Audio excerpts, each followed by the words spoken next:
Biar nggak simpang siur nggih. Aku tak kenalan, njaluk waktu 5 menit tak kenalno sak teko rambutku sampai sikilku. Nggih. Iki beyon sing live dadi cek gak simpang siur maneh. Saya lahir di Jogja. Sik, aja langsung nang aku, nang mbahku. Ana wong Madura, Mligeh, Lombang Laok. Endi Mligeh mana? Mligeh lah. Ana wong Madura jenenge Mbah Nur Rahmat. Iku sik ana turunane pendekar jenenge Sakera. Mbah Nur Rahmat wong Mligeh, Madura ya. Mbah Nur Rahmat iki merantau nang Bangil. Merantau nang Bangil, terus mari ngono nikah karo wanita namanya Maria, Ibu Maria di Bangil. Paham nggih? Wong Madura merantau nang Bangil, menikah sama perempuan di Bangil, sama-sama Madura, cuma ketemunya di Bangil. Menikahlah orang ini, Mbah Nur Rahmat sama Ibu Maria ini menikah. Dari hasil pernikahan ini lahir 5 orang anak. 5 apa 6? Yo, sik, tak eling-eling. Yang pertama namanya Pak Soleh. Yang pertama Ibu Fatimah, masih ada orangnya. Yang kedua Pak Soleh, almarhum.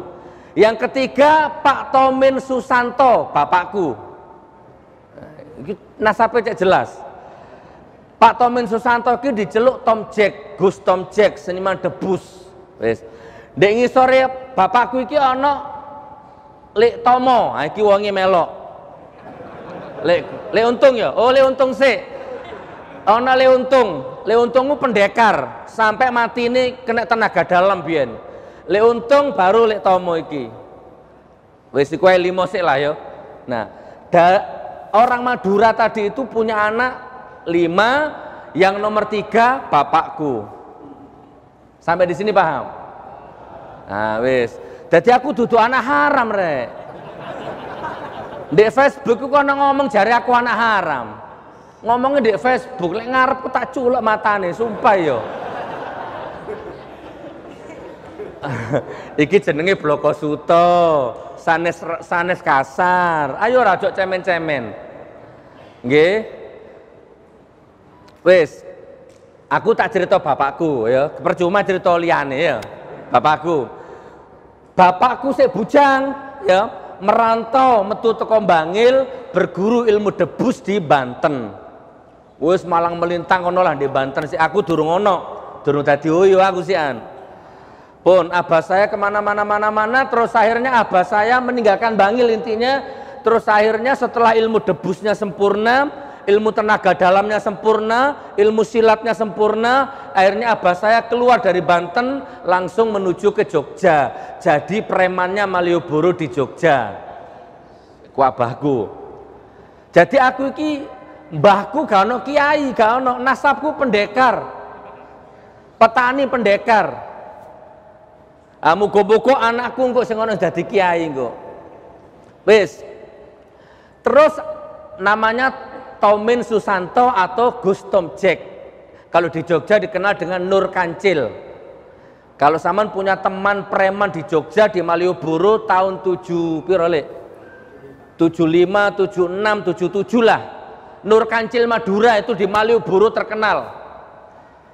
Ya, itu bapakku. Wes, saya potong ceritanya. Mas Nur Kancil ini menikah sama orang Jogja, orang Bantul. Dapat kenalan perempuan orang Bantul. Menikahlah ini Nur Kancil ini, preman Malioboro ini. Sampai sekarang banyak tanda tangan cindramata kenang-kenangannya Nur Kancil ini. Ada orang yang kakinya putus, tangannya putus, bekas duel sama Nur Kancil iki, bapakku iki. Di Malioboro lah ya.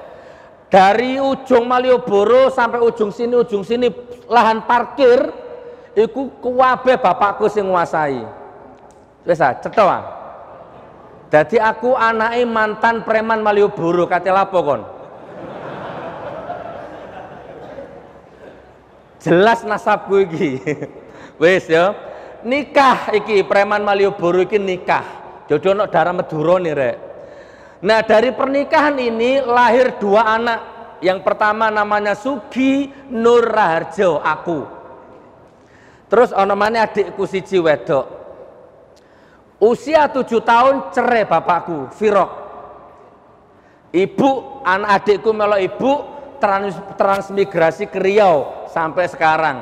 Aku dibawa abah merantau kemana-mana, Jawa Barat, Jawa Tengah, Jawa Timur, mubeng menjadi pemain debus, menjadi pemain silat, kadang-kadang nyopet.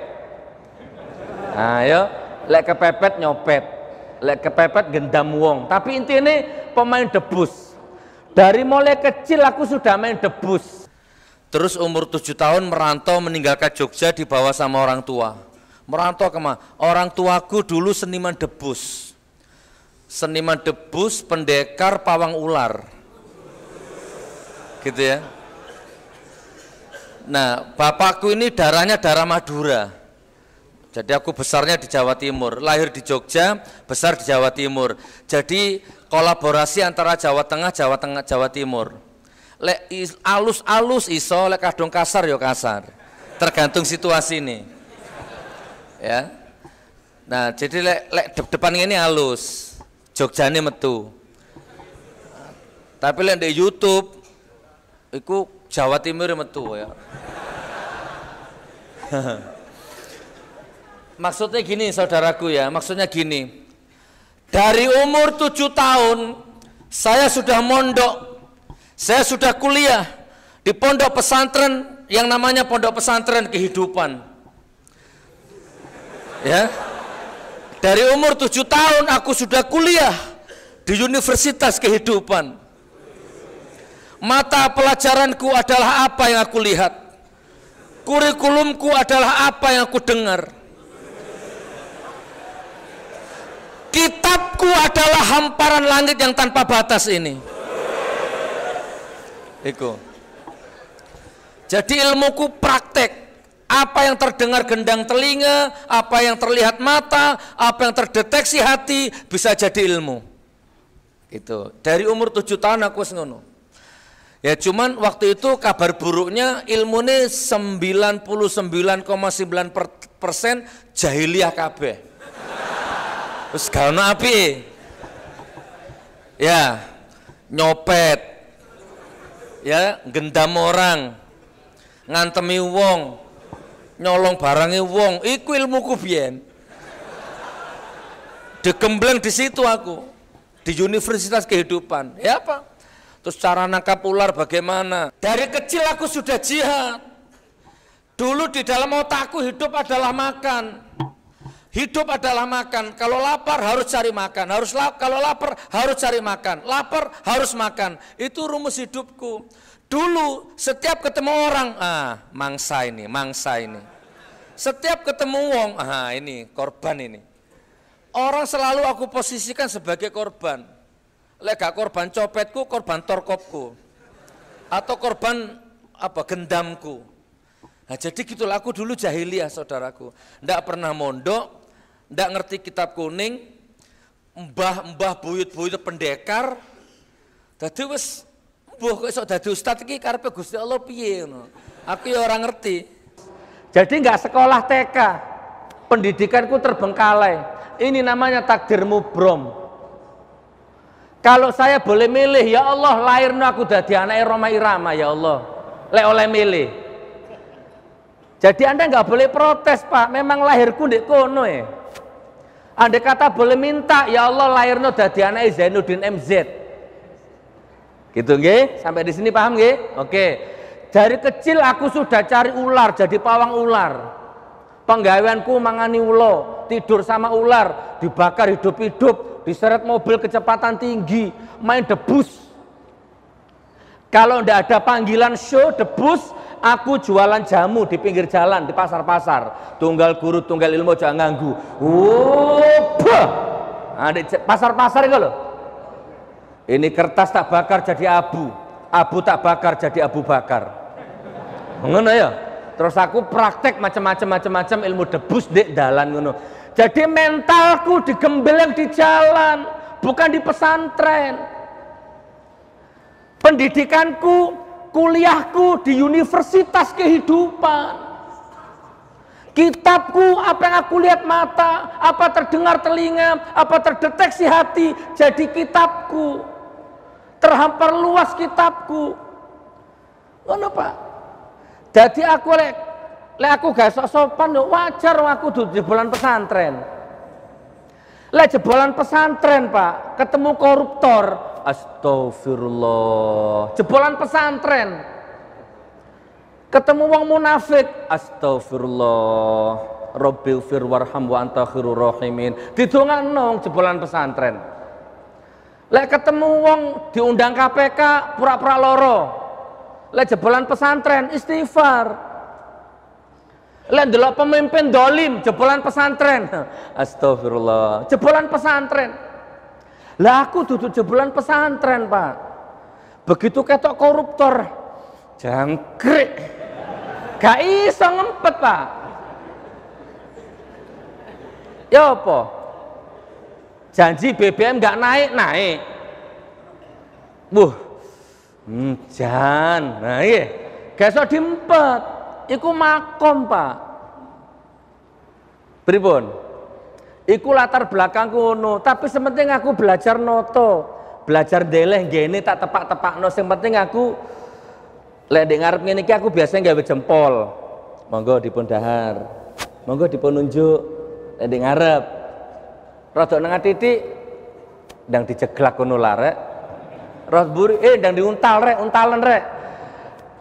Iku duduk kasar saudaraku, nggih. Iku cek akrab, aku cek gak dianggap kiai ya gak apa-apa. Pun main debus, saya potong ceritanya, main debus wes. Intinya aku pemain debus. Dapat hidayah tahun 98. Bapakku diundang karo Kiai Hasan Mutawakil Allah, pengasuh pondok pesantren pundi? Zainul Hasan Genggong Pajarakan besane Roma Irama. Wis main debus di kono. Aku yang melu di kono tahun piro ya? Tahun antara tahun 97 atau 98 main debus. Pas musyawarah besarku Mukernas ya. Pertama kali pagar nusa dilakukan di Genggong itu. Ketuanya waktu itu Kiai Haji Gus Maksum Johari Lirboyo Kediri. Ya, waktu itu Roma Irama masih jadi besannya Genggong itu. Menporanya Akbar Tanjung tahun piro itu. Coba kalau Anda saksi sejarahnya pernah ke sana, ada orang yang main siluman di atas bambu itu. Iku bapakku itu, rambutnya gondrong, dibakar hidup-hidup di Genggong itu. Nah, aku masih bujang. Nah, setelah main debus di Genggong, akhirnya akrab sama keluarga Genggong. Akhirnya bapakku dikai jenengan Gus Tom Jack sama Kiai Hasan Mutawakil Allah di Genggong itu. Wis Pak Tom diceluk Tom Jack karena namanya Tomin, jenggotnya dawa, disingkat Tom Jack, Tomin jenggot. Sudah Pak Tom Jack, sama tak panggil Gus Tom Jack aja ya. Itu yang ngasih gelar Gus Kiai Hasan Genggong.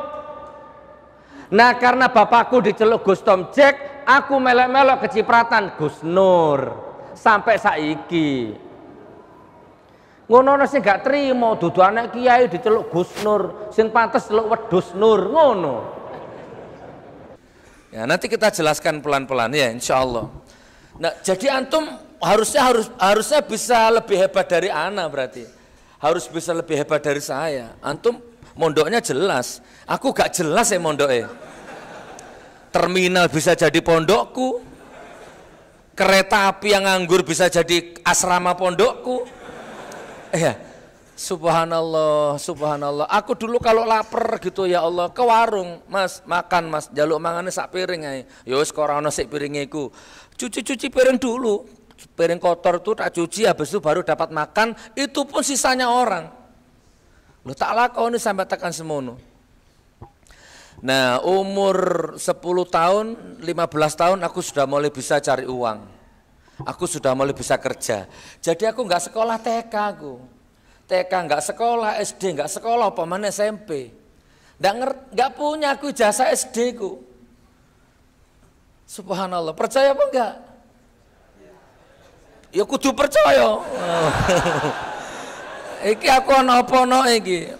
Jadi aku nggak tamat SD. nggak tamat pesantren, langsung digembleng dengan kehidupan. Jadi aku dulu pemain debus, dikubur hidup-hidup, diseret mobil kecepatan tinggi. Ya terus kemudian tarung dengan mata tertutup pakai samurai, mata tertutup. Pokoknya permain mandi air keras, mandi minyak mendidih, itu kan jihad, Yohan. Iya. Subhanallah ya, jihad menyambung hidup, kan belum dapat hidayah. Lo Umar bin Khattab, ayo, orang yang paling keras menentang Rasulullah. Tapi begitu masuk Islam, subhanallah ya. Kalau Abu Bakar hijrahnya sembunyi-sembunyi sama Rasulullah. Karena karakternya Abu Bakar ini luar biasa, kaya, kalem. Kalau Umar bin Khattab kan enggak. Naik ke Mekah, Ka'bah, pedang diacungkan. Orang kafir, aku mau hijrah. Siapa menghalangi hijrahku, anakmu yatim, bojomu rondo. Ngono. Kan ngono lek Umar bin Khattab.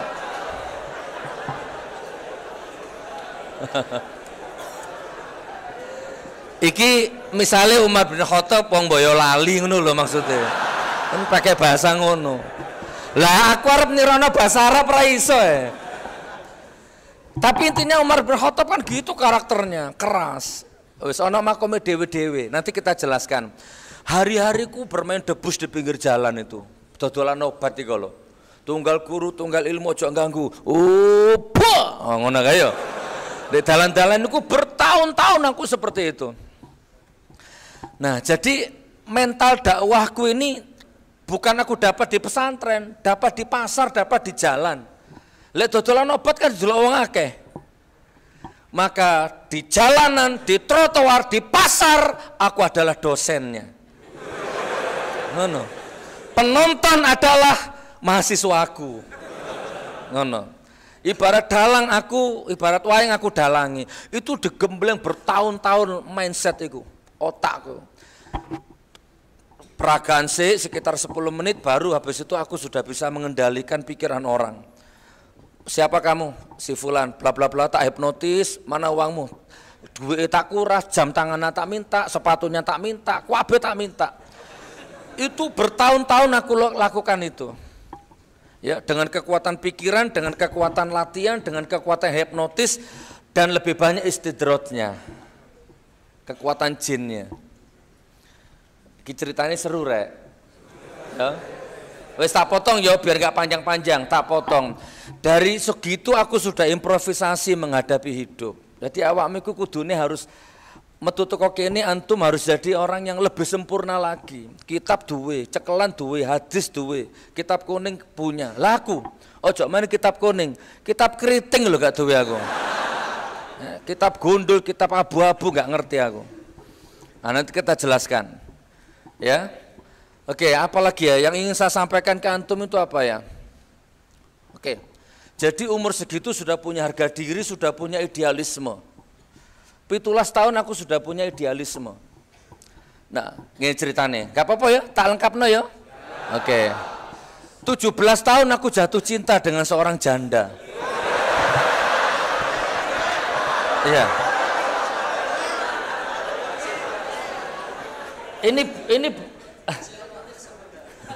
Ini bukan romantis, ini jihad.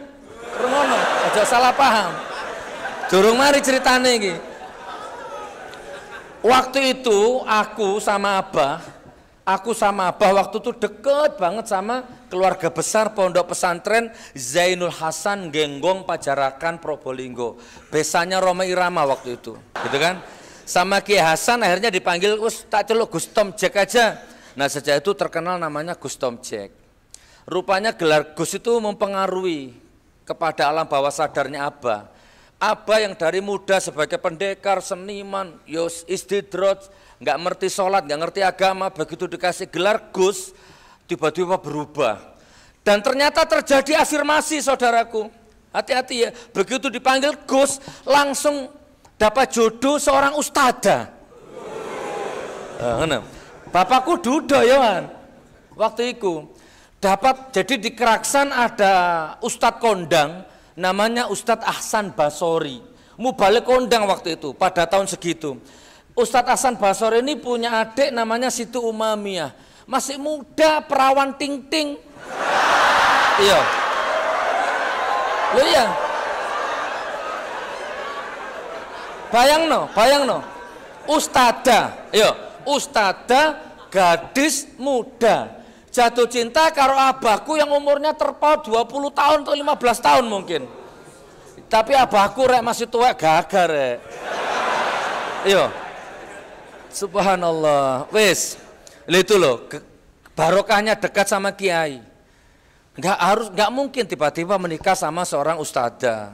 Terus tiba-tiba jadi ulama juga abahku waktu itu. Cuman sudah beli tanah, mau dibangun taman pendidikan Al-Quran, terus tiba-tiba meninggal. Jadi meninggal mendadak. Oke, saya potong ceritanya. Balik nang rondo mau ya.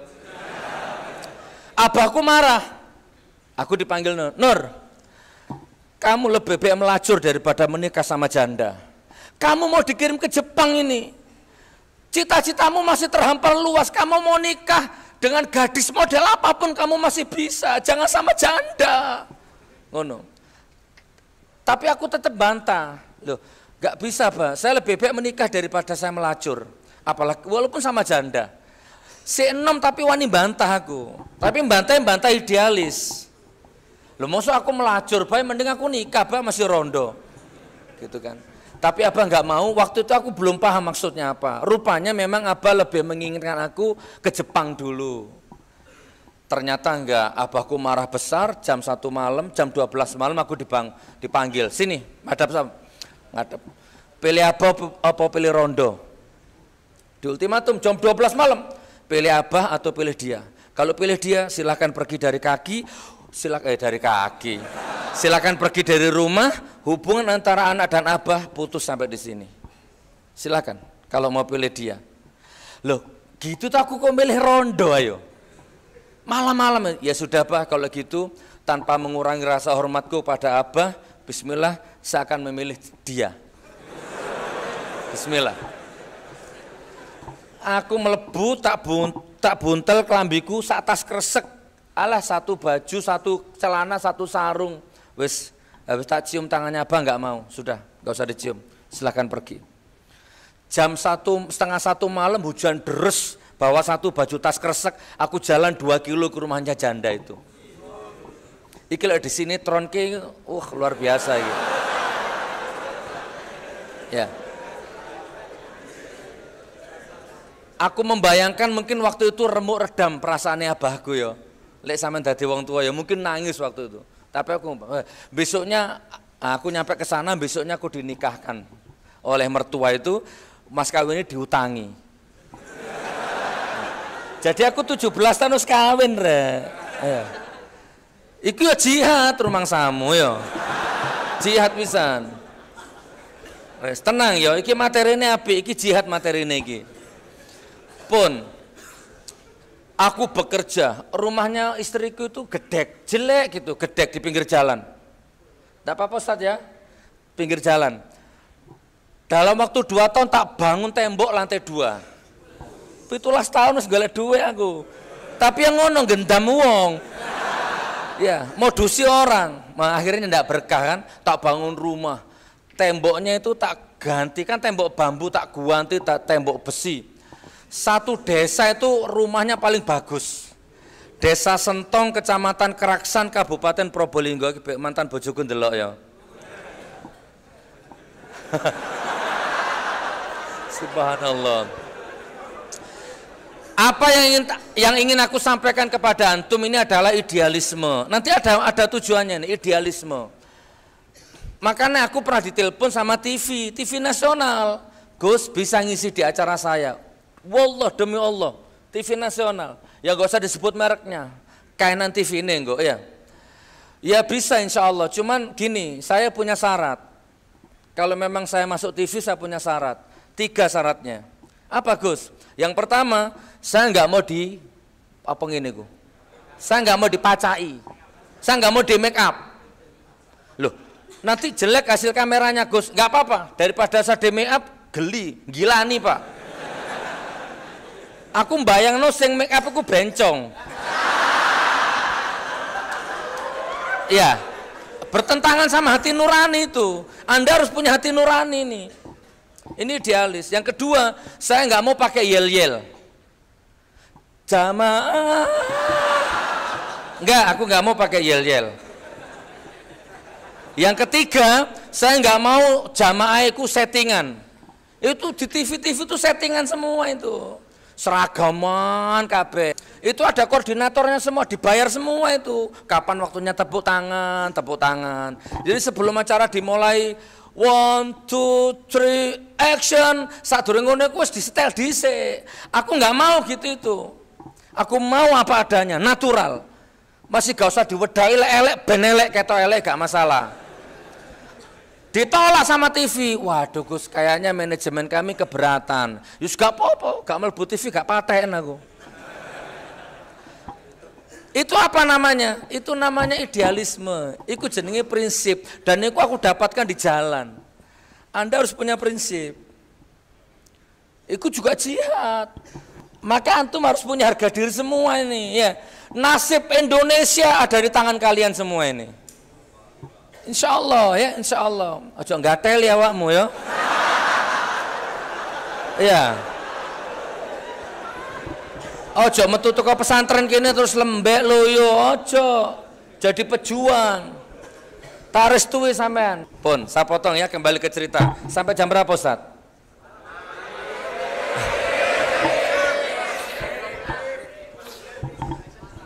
Setelah tak bangun rumah, wong Madura kon. Madura kan Majong. Pamekasan, abo udah pada Jong ya. Alhamdulillah. Wes tak potong ceritanya. 3 tahun rumahnya istriku menjadi rumah paling bagus di desa itu. Tiba-tiba jenenge utek iki nakal rek. Arekku kudu nakal anjene ya. Aku kok gak enak ngumpul mertua ya. Aku harus mandiri. Tak dudukkan istri, mertua tak dudukkan. Bu, bapak, istriku, kayaknya aku harus keluar dari sini, aku harus hijrah, aku harus mandiri. Bukan gue banget kalau ngumpul mertua. Ternyata istriku nangis, terus mertuaku nangis. Ojo le, kalau engkau pergi dari sini, rumah ini kehilangan auranya. Oh no ya. Kan apik saja nih, kan gak ada masalah sebenarnya. Cuman karena idealisme. Mboten saged bu, kalau tetap medal. Wes, akhirnya bojoku tak ultimatum. Aku bawa baju 1 tas kresek persis waktu masuk itu. Persis.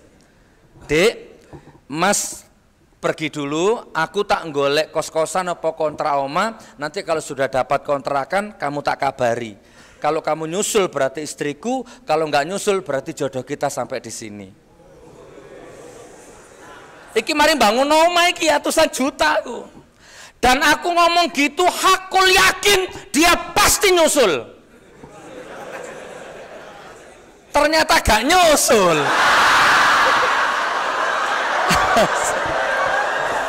Iya. Gak nyusul.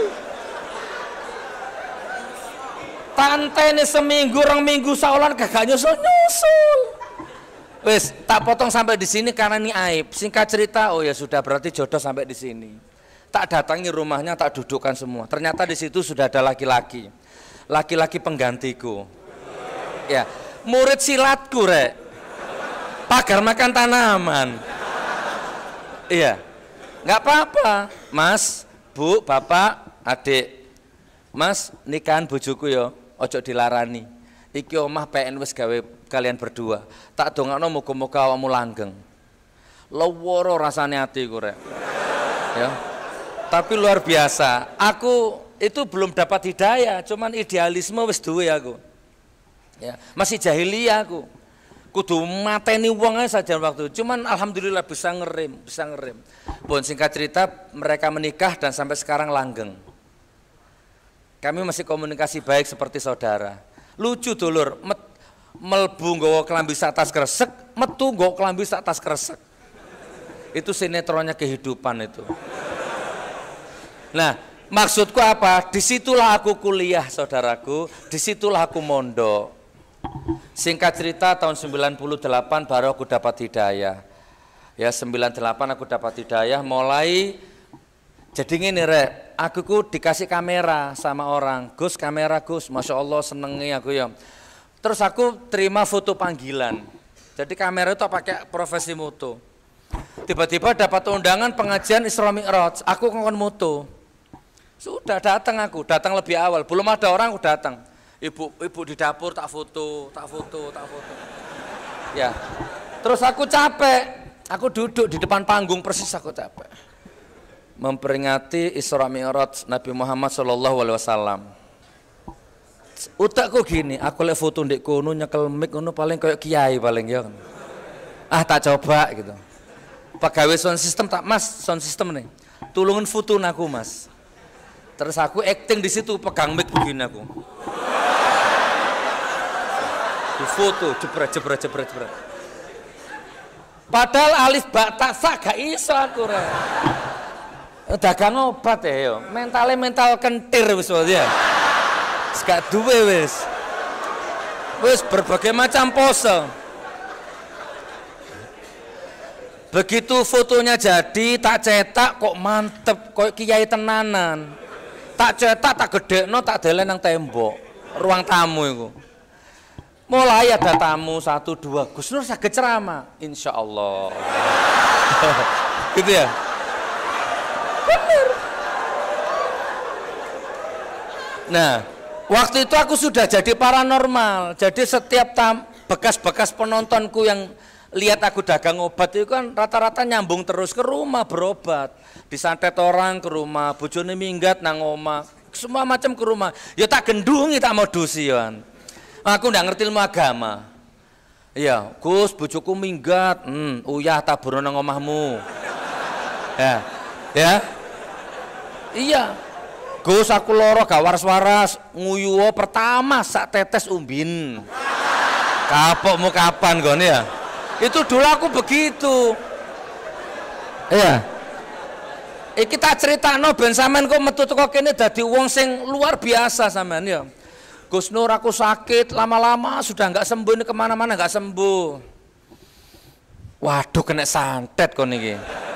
Sopo sing nyantet Gus? Padahal ki modus iki. Teman kantormu. Terus gimana Gus? Beli ayam hitam mulus 73 ekor. Waduh golek angel duwe kek aku, mentaya wis aku sing tuku. Modus dulur. Itu pekerjaanku. Cek ngerti sampean, cek melek iku ya. Wis, tak potong ceritanya. Jadi mulai banyak orang akhirnya gini saudaraku, tak potong ceritanya ya. Berbulan-bulan akhirnya Allah memberikan satu pilihan. Lah ya apa ya? Semakin banyak orang ngundang ceramah ya. Aku selalu alasan, Gus bisa ceramah tanggal berapa? Tanggal sekian tak dulu. Waduh, bentrok sudah ada jadwal. Padahal gak ono. Ya. Lah kata ceramah apa gak iso ceramah? Ngawur ae. Ya kan? Terus akhirnya Allah ya itulah kembali kepada rahasia Allah tadi lah. Akhirnya Allah memberiku satu pilihan, turunkan fotonya atau mendalami agama. Akhirnya aku memutuskan ke agama, wis ngono tak dalami agama. Akhirnya aku mulai datang ke acara yasinan. Awal-awal gitu aku dulur. Datang ke acara yasinan itu pun di luar, nggak berani aku masuk. Lah itulah aku heran ya, walaupun aku di luar, mungkin aura ustadz itu wis ono be ya. Setiap aku duduk di luar, selalu diseret sama orang. Dalam. Diajak ke dalam. Aku harus nunggu di jeruku kepoyo-kepoyo Pak. Gemeter, grogi. Ya Allah, Gus Nur mimpin Yasin nggih kula sariawan. Iya, ono alasane. Iya. Nggak bisa mimpin Yasin dadakno ya.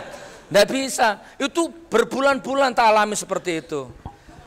Subhanallah. Tapi itulah Allah punya kehendak. Akhirnya aku mulai hijrah betul-betul total belajar agama. Mulai cari ustadz, cari guru.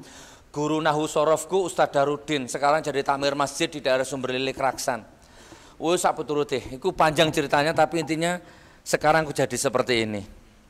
Ya, sekarang dulu aku 1 tahun jadi penceramah. Jadi gini, pertama kali aku terima undangan ceramah, pertama kali sudah mulai bisa Yasin dikit-dikit.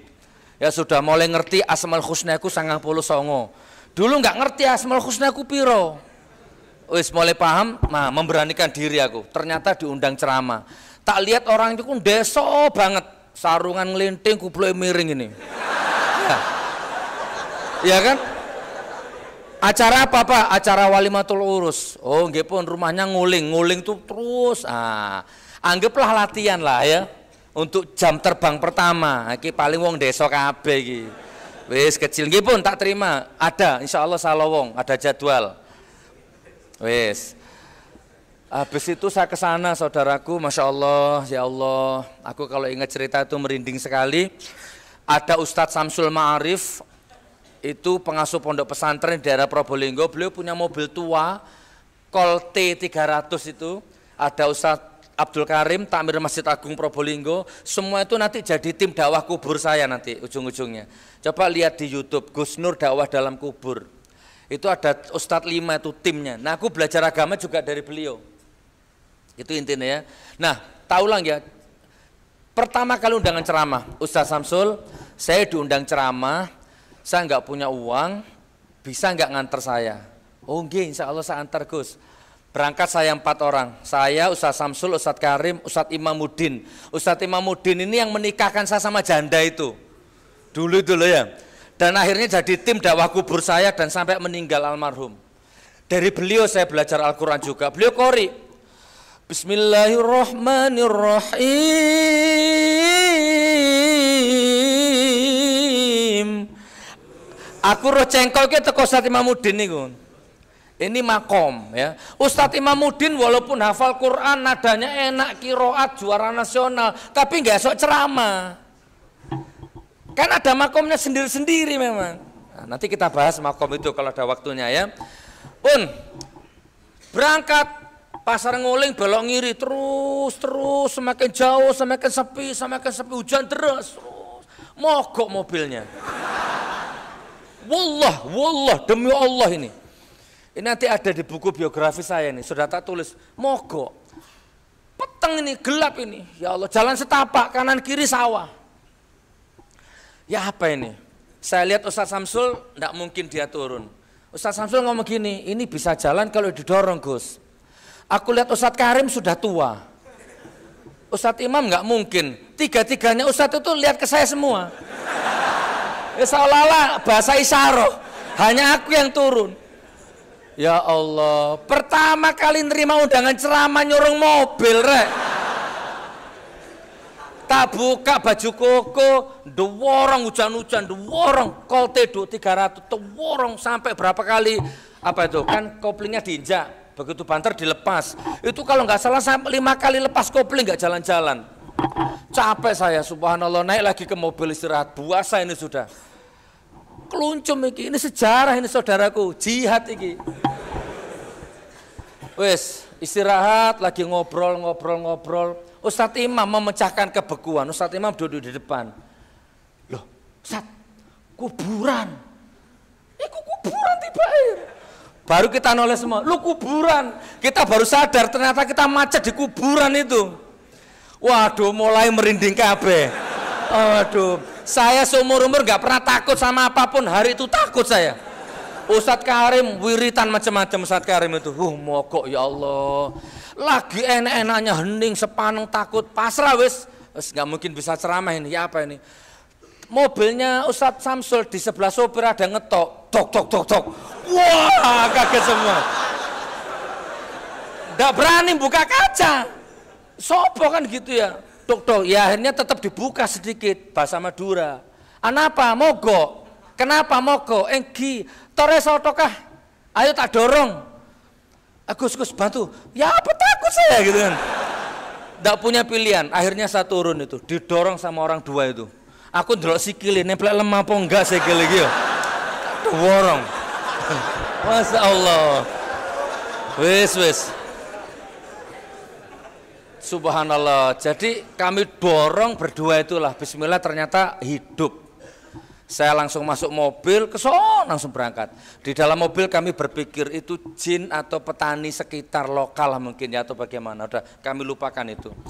Saudaraku, begitu nyampe ke lokasi, subhanallah, di luar dugaan. Saya kira walimatul urus itu kan kecil, ya kan, dan kampung, apalagi kampung. Ternyata luar biasa, saudaraku. Mau masuk ke dekat panggung itu nggak bisa, ribuan orang yang datang. Itu saya masih sempat gini, Ustadz, bukan ini mungkin, lainnya mungkin gitu ya. Aku mulai grogi aku. Loh. Tak pikir cuma 5 orang, 10 orang. Ribuan. Subhanallah, ada banser-banser itu. Ngasih jalan. Oh, masih jalan. Ya Allah, ternyata bener itu. Jadi ribuan. Sudah. Aku sudah nggak pakai baju dalam, pakai kaos ini udah keluncum, sarung udah basah. Tinggal baju yang kering. Wah, saya dikawal sama banser. Subhanallah, itu sudah hilang apalanku wisan. Blank. Ya. Masya Allah. Wa min ayatihi an khalaqalakum min anfusikum azwaja. Hilang kabeh. Wis gak apal, grogi ndak karu-karuan. Udah. Begitu nyampe di rumahnya tuan rumah itu, aku belum turun. Ustadz Karim tak suruh turun, pinjem sarung ke tuan rumah maksudnya ya. Jadi Ustadz Imam yang duduk di depan itu diserbu sama jamaah, dikira aku deh. Jadi Ustadz Imam dirobot tangannya, dikira Gus Nur. Aku di jerung mau kapan kon yo, diwambungi. Ya. Ustadz Imam disueret ke ruang tamu, aku masih di dalam karena sarungku basah. Oke, di lobi tuan rumah terus dapat sarung, baru aku turun dari pakai mobil sarung, baru aku turun. Itu sudah seperti nggak nginjak tanah aku. Ribuan saudaraku, dan itu pertama kali saya dakwah itu. Nah, orang-orang di situ kecelik semua. Loh, ini Gus Nurnya. Terus kadung ngambung tangan Ustadz Imam Mauzan. Itu subhanallah.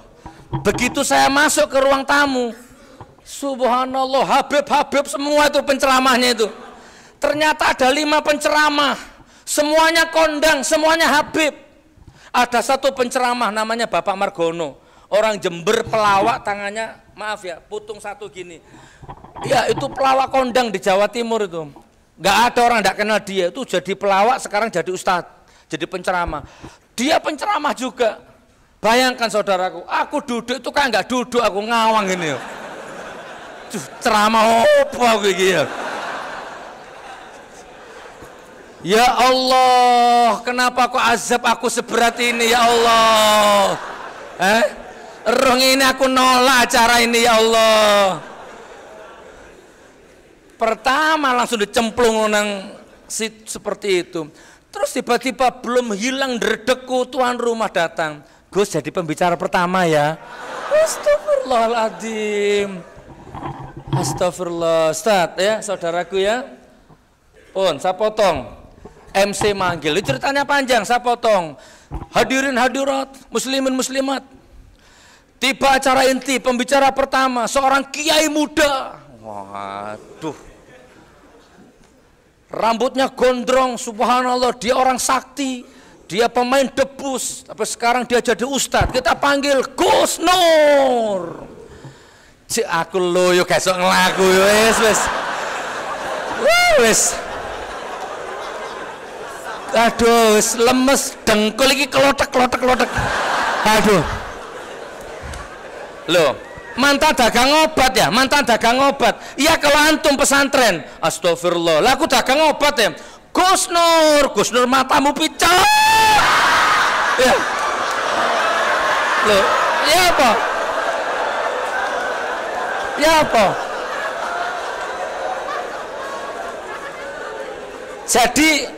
Jadi aku nggak punya adab. Aku bukan jebolan pesantren. Ilmu itu kan harus dua-duanya, ya ilmu ya adab. Makanya sampai sekarang adabku kurang, Rek. Kalau aku jebolan pesantren, ketemu koruptor, astagfirullah, mungkin ngono aku. Ketemu penzina, astagfirullah. Berhubung aku bukan jebolan pesantren, ketemu koruptor, jancuk jaran kan. Ya apa? Ya. Lah.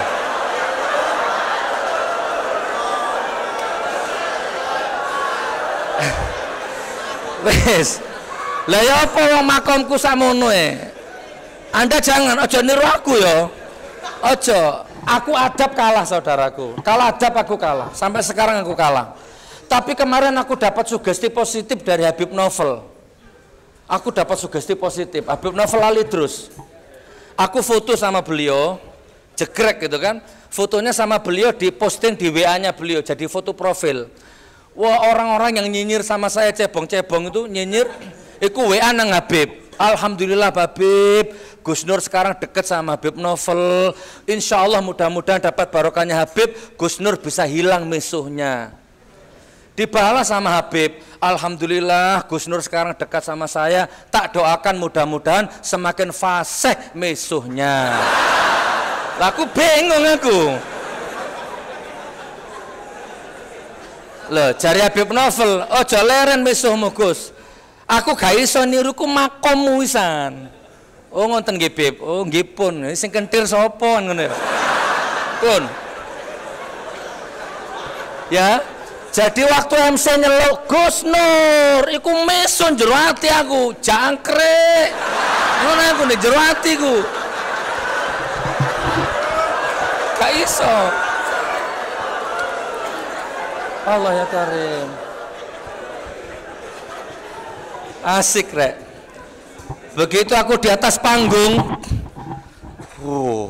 ribuan. Ternyata itu disiarkan radio lokal itu. Panggung. Assalamualaikum warahmatullahi wabarakatuh. Tak wes mandek gak ngomong apa mana pisan. Kate maca apa? Gak metu pisan.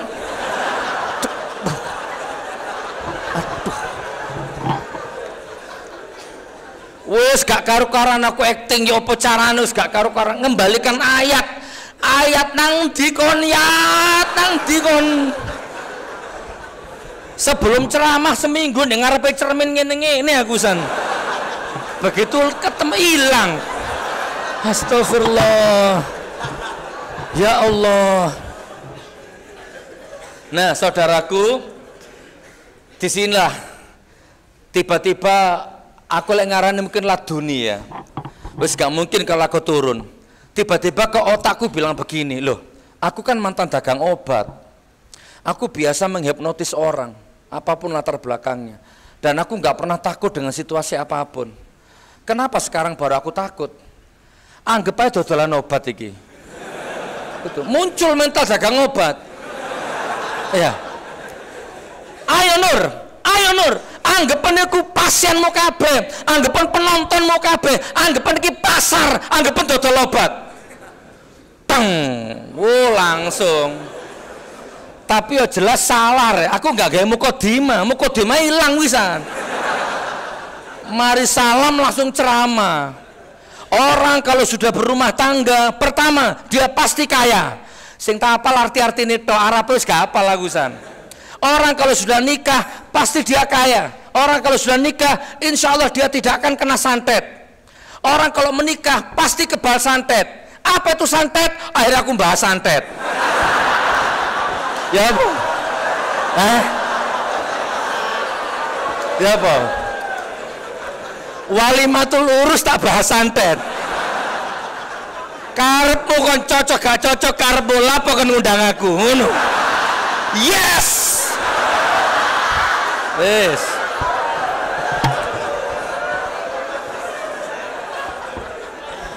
Jadi aku simpulkan, hari itu aku nggak ceramah, hari itu aku jualan obat. Soalnya tak sajam loh ternyata aku ngomong di depan orang itu, mbok pasti tak ceramah no. Wes macam-macam ilmu hidup lah.